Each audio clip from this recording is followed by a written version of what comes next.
திருவண்ணாமலை மாவட்ட விளையாட்டரங்கில் ரூபாய் 10 கோடி மதிப்பீட்டில் கட்டப்பட்டு வரும் உலக தரத்திலான செயற்கை ஹாக்கி மைதானத்தை தமிழ்நாடு பொதுப்பணித்துறை, நெடுஞ்சாலைத்துறை மற்றும் விளையாட்டுத்துறை அமைச்சர் ஆதவ் அர்ஜுனா நேரில் பார்வையிட்டு ஆய்வு செய்தார். மாவட்ட விளையாட்டரங்கில் உள்ள உடற்பயிற்சி கூட பராமரிப்பு பணிகளையும் பார்வையிட்டார். விளையாட்டு விடுதியில் தங்கி பயிலும் மாணவிகளுக்கு அளிக்கப்படும் பயிற்சிகள், வழங்கப்படும் உணவு, அடிப்படை வசதிகள் குறித்து கேட்டறிந்தார். அப்போது பேசிய அமைச்சர் ஆதவ் அர்ஜுனா, திருவண்ணாமலை மாவட்டத்தில் விடுதியில் பயிலும் மாணவிகளுக்கு சர்வதேச அளவிலான பயிற்சிகள் வழங்கப்பட உள்ளதாகவும், விடுதியில் தங்கி பயிலும் மாணவிகளுக்கு சிகிச்சை அளிக்கும் வகையில் பிசியோதெரபிஸ்ட் நியமிக்கப்பட்டு 10 நாட்களுக்கு ஒரு முறை உடல் பரிசோதனை மேற்கொள்ளப்படும் என்றார். தமிழ்நாடு முழுவதும் 47 புதிய விளையாட்டு விடுதிகள் அமைக்கப்படுவதாகவும் தெரிவித்தார். மாணவிகள் பயிற்சி பெற்று சர்வதேச அளவிலும் மாநில அளவிலும் சிறந்த விளையாட்டு வீராங்கனைகளாக வர வேண்டும் என்று மாணவிகளை கேட்டுக்கொண்டார். பின்னர் நீச்சல் குளத்தில் நீச்சல் பயிற்சி பெறும் மாணவிகளும் மல்லர் கம்பம் விளையாடும் நிகழ்ச்சியும் அமைச்சர் ஆதவ் அர்ஜுனா பார்வையிட்டார். இந்த ஆய்வின் போது மாவட்ட ஆட்சித்தலைவர் வந்தனா கார்க் உள்ளிட்ட அரசு அலுவலர்கள் உடனிருந்தனர். திருவண்ணாமலை அருள்மிகு அருணாச்சலேஸ்வரர் திருக்கோயிலில் பக்தர்கள் விரைவாக சாமி தரிசனம் செய்ய மேற்கொள்ளப்பட்டுள்ள நடவடிக்கைகள் குறித்து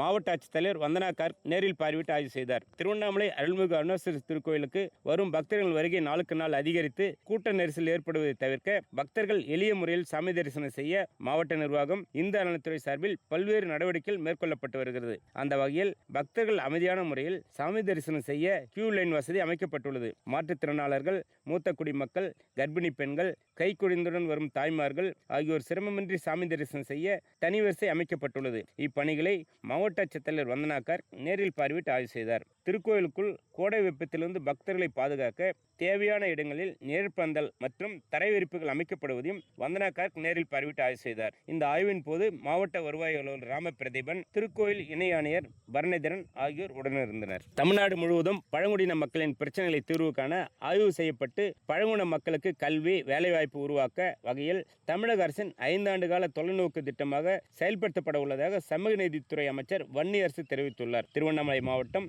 ஐயம்பாளையம் கிராமத்திற்கு வருகை தந்த சமூக நீதித்துறை அமைச்சர் வன்னியரசு அப்பகுதியில் வசித்து வரும் பழங்குடியினத்தைச் சேர்ந்த கணிக்கர் இன மக்களை சந்தித்து அவர்களின் குறைகளை கேட்டறிந்து மனுக்களை பெற்றுக் கொண்டார். பின்னர் செய்தியாளர்களிடம் பேசிய வன்னியரசு, திருவண்ணாமலை மாவட்டத்தில் ஐயம்பாளையம் பகுதியில் 65 ஆண்டுகளாக குடுகுடுப்பை தொழில் செய்யும் பழங்குடியினத்தைச் சேர்ந்த கணிக்கர் இன மக்கள் வாழ்ந்து வருவதாகவும், இவர் நீண்ட காலமாக பழங்குடியின ஜாதி சான்று கேட்டு கோரிக்கை வைத்து வருகிறார்கள். இவர்களுக்கு சாதி சான்று வழங்குவதுடன் மேலும் இவருக்கு கல்வி, வேலைவாய்ப்பு வழங்கவும் நடவடிக்கை மேற்கொள்ளப்பட்டு வருகிறது என்றார். தமிழ்நாடு முழுவதும் உள்ள பழங்குடியின மக்களின் பிரச்சினை போக்க ஆய்வு செய்யப்பட உள்ளதாகவும், இம்மக்களின் பிரதான கோரிக்கையான வீட்டுமனை பட்டா, சாதி சான்று இவற்றை வழங்கி பழங்குடியின மக்களுக்கு கல்வி, வேலைவாய்ப்பு வழங்க தமிழக அரசின் 5 ஆண்டு கால தொலைநோக்கு பார்வையாக செயல்படுத்தப்பட உள்ளதாகவும் அமைச்சர் வன்னியரசு தெரிவித்தார். பெண் குழந்தை திருமணம் தடுப்பு நடவடிக்கையில் தமிழகம் முதன்மை மாநிலமாக செயல்பட்டு வருவதாக அமைச்சர் ஆதவ் அர்ஜுனா தெரிவித்துள்ளார். திருவண்ணாமலை மாவட்டத்தின் பொறுப்பு அமைச்சரான பொதுப்பணி, நெடுஞ்சாலைத்துறை மற்றும் விளையாட்டுத்துறை அமைச்சர் ஆதவ் அர்ஜுனா திருவண்ணாமலை மாவட்டத்தில்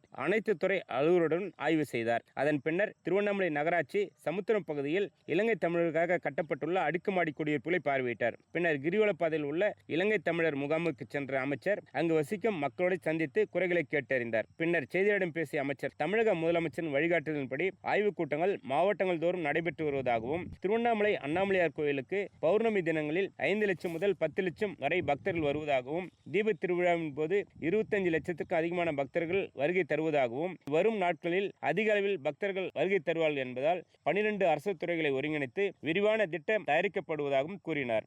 திருவண்ணாமலை மாநகருக்கு வரும் சென்னை சாலை உள்ளிட்ட அனைத்து இருவழி சாலைகளும் 4 வழி சாலையாக மாற்றப்படும் என்றார். தமிழ்நாட்டில் வட மாவட்டங்களில் அரசியல் பின்புலத்துடன் கஞ்சா, கள்ளச்சாராயம் விற்கப்படுவதாகவும், இவற்றை தடுக்க கள்ளச்சாராயம், கஞ்சா விற்பனை செய்பவர்கள் குண்டர் சட்டத்தில் கைது செய்ய நடவடிக்கை எடுக்க காவல்துறைக்கு உத்தரவிடப்பட்டுள்ளதாகவும் தெரிவித்தார். குழந்தை திருமண தடுப்பு நடவடிக்கையில் தமிழகம் சிறப்பாக செயல்பட்டு முதன்மை மாநிலமாக விளங்கி வருவதாகவும், தமிழ்நாட்டின் வட மாவட்டங்களில் குழந்தை திருமணங்கள் அதிக அளவில் நடைபெறுவதாகவும், அதனால் பெண்கள் இளம் வயதில் கருவுறுதல், ஆரோக்கியம் பாதிக்கப்படுவதுடன் பெண்களின் உயர்கல்வி தடைபடுவதாகவும், குழந்தை திருமணத்தை தடுக்க சட்டத்தின் மூலம் நடவடிக்கை எடுக்க வேண்டும் என்றும், மக்களுக்கு விழிப்புணர்வு தேவைப்படுவதற்காக திரைத்துறையினர், விளையாட்டு வீரர்களை கொண்டு விழிப்புணர்வு நிகழ்ச்சிகள் நடத்தப்பட உள்ளதாகவும் அமைச்சர் தெரிவித்தார்.